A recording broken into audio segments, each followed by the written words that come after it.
This video lesson is from chapter 6, class 10th science. Question number 1.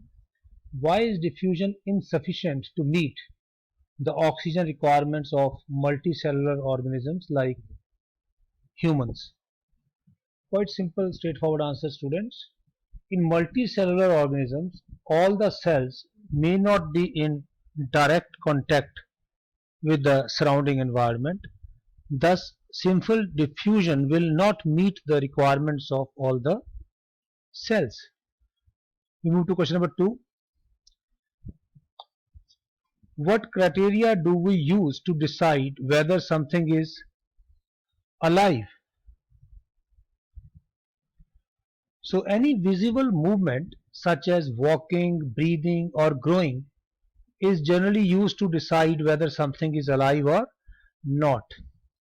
So a few important criteria which you may take into account are: number 1, living organism can move at its own.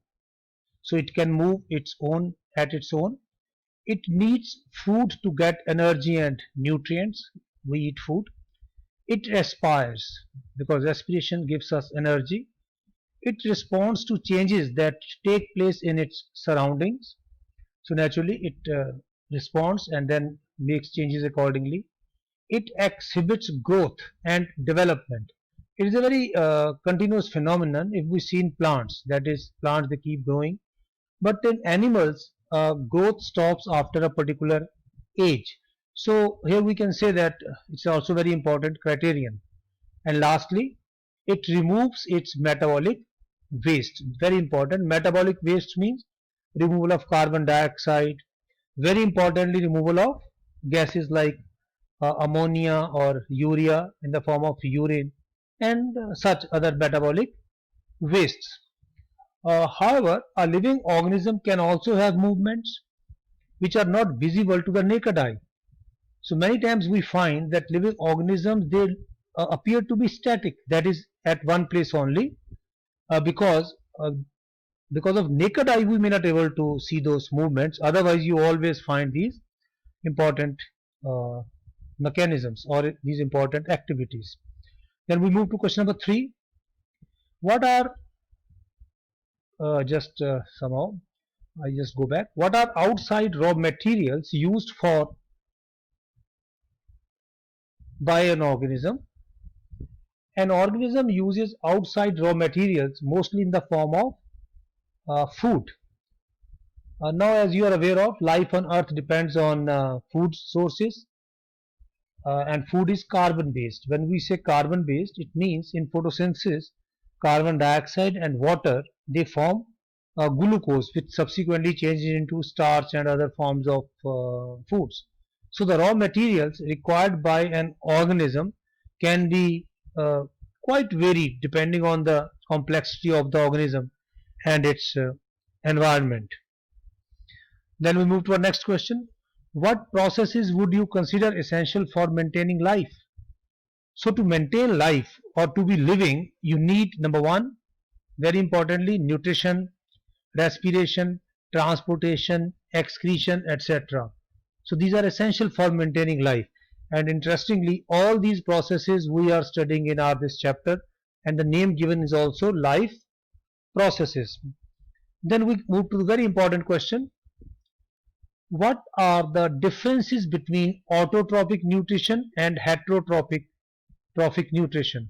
So there are many differences.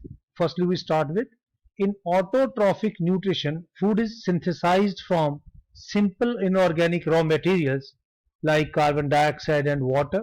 Of course, it takes place in the presence of sunlight, and green pigment which is required is called chlorophyll, and chlorophyll is present in chloroplasts, and these chloroplasts they are in the cells. So autotrophic nutrition. In heterotrophic nutrition, food is obtained directly or indirectly from autotrophs, and this is what we call a food chain also. So for example, if an animal takes uh, say green vegetables, or let's say anything which is green or which is grass like, so we'll call it it starts with a chain, and the chain is grazing food chain. So always we find that in the beginning it is the herbivores, Herbivores means those animals taking uh, plants as such as their food.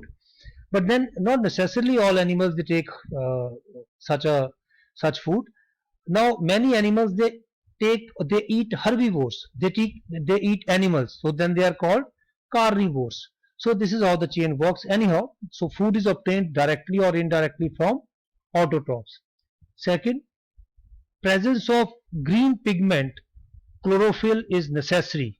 Here we don't need any chlorophyll in heterotrophic. Food is generally prepared during day, except in desert plants where it is, of course, during night.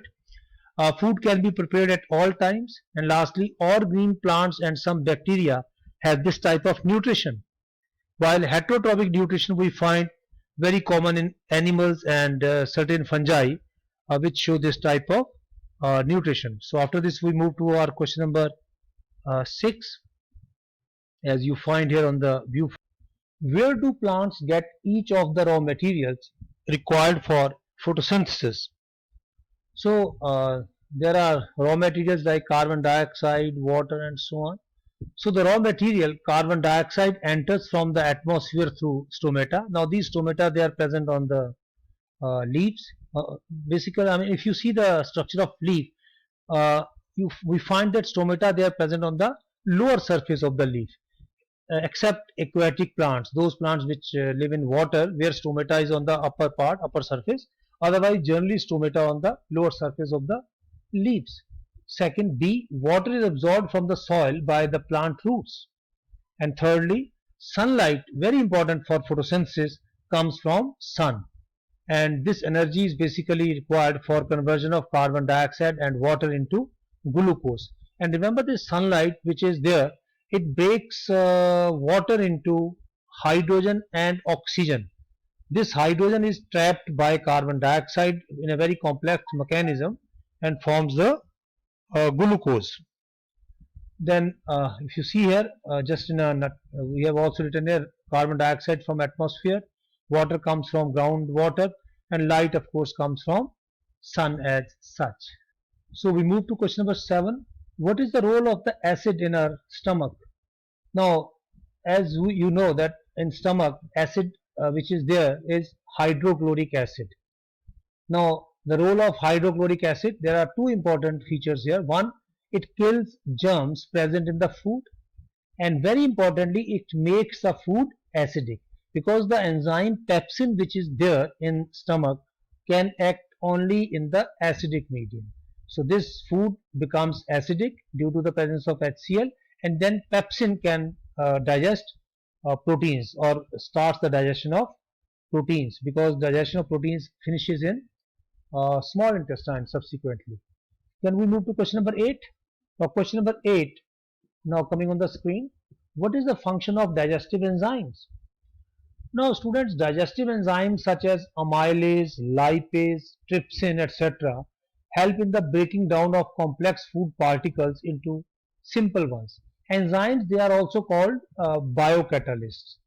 Now as you are aware of, catalyst is a substance which uh, hastens the rate of reaction, which makes a reaction taking place at a faster speed. Not only faster, at a very high speed, you can say. So these enzymes are very important because uh, complex reactions they take place in no time in our body. So that is how these enzymes are important. So they convert complex food particles into simpler ones. Now these simple particles can be easily absorbed by the blood, because the blood has got, or the cell having in contiguity or in connection with blood, they have got very small pores. And now food particles must be of that size to enter into bloodstream, especially the proteins and carbohydrates. So complex carbohydrates, bigger molecules cannot enter the blood or cannot be absorbed by the blood, if we rightly say so, because the process is called absorption, which takes place in small intestine. So here it is very important that complex material is broken down into simple substances. Then we move to question number 9. Now question number 9, how is the small intestine designed to absorb digested food. The small intestine has millions of tiny finger-like projections called villi. Now these villi increase the surface area for food absorption. Within these villi, many blood vessels are present that absorb the digested food and carry it to the bloodstream. From the bloodstream, the absorbed food is delivered to each and every cell of the body. So what happens that after stomach, food enters small intestine, and this food in small intestine is digested, and once this food is digested, then the intestinal wall has millions of these finger-like projections. Through these villi, food is absorbed, and subsequently this food after absorption is assimilated. The process is called assimilation, and then it reaches almost all parts of the body, because the best transporting system in the body is, of course, the blood. We move to question number 10. What advantage over an aquatic animal or organism does a terrestrial organism have with regard to obtaining oxygen for respiration? Now, student, aquatic organism means those organisms living in water, and terrestrial means living on land. So it's very important that the organisms which are living in water have got lesser availability of oxygen, because a very small amount of oxygen is dissolved in water, while plenty of oxygen, almost 20%, is present there in the air, in the terrestrial environment. Anyhow, so since the amount of dissolved oxygen is fairly low compared to the amount of oxygen in the air, the rate of breathing in aquatic organism is much faster than that seen in terrestrial organism. They have to breathe in more air. So when we say breathe in more air, that is from water. So here we find the fish and other such aquatic animals. They have to do lot of their rate of breathing is quite fast. Unlike aquatic animals, terrestrial animals do not have to show various adaptations for better gaseous exchange, because plenty of oxygen is there in atmosphere. Then we move to our question number 11. What are the different ways in which glucose is provided, or glucose is oxidized rather, to provide energy in various organisms? So here there are two important mechanisms, or rather we should say that there are two types of respirations for oxidation of glucose. One is called aerobic respiration. Aerobic respiration means glucose combines with oxygen to give, of course, carbon dioxide is formed and water is also formed, and a lot of energy is released in this process. So in this process, complete oxidation of glucose is involved, hence optimum output of energy is achieved. This process takes place in the presence of oxygen. That is why the name given is aerobic. And remember, one molecule of glucose gives 38 molecules of ATP, that is adenosine triphosphate. You will learn more about this in higher classes. So a lot of energy is produced, very efficient mechanism. But second mechanism is when there is no oxygen available, and such a respiration is called anaerobic respiration.